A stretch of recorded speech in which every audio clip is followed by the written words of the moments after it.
Okay, we got this set of 2 smoke and carbon monoxide alarms that Kimrog sent to us so we could show them to you. And I got the first one installed at the end of the hallway here, and I thought before I put the second one in I would show it to you.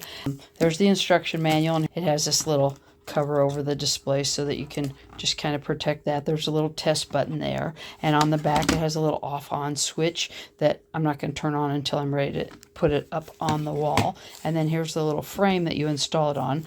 The way that there's the little screw packets to be able to install it, you just put, you can see here it says up. So this is the, when you put it on the wall, this is the way that it goes vertically here. So this is the upside, and then this goes down.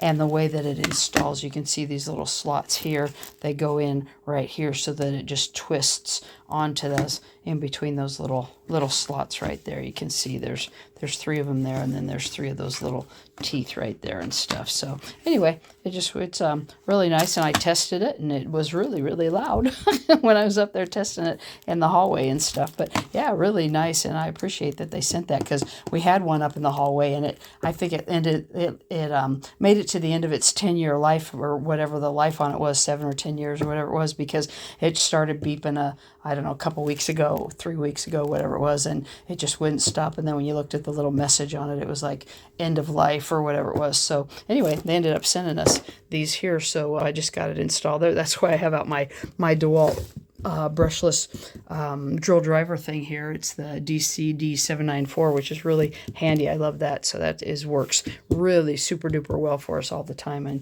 But I'm going to show you here the one that I put up already.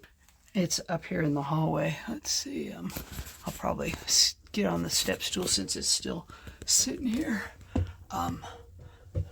But has a little display on it. You can see because I turned the on switch on, and I'm not going to hit the button because it's going to be super duper loud for the little test there. But you can see the little test button there, and then it makes really loud noise comes out of there. So yeah, cool. Thanks for sending that.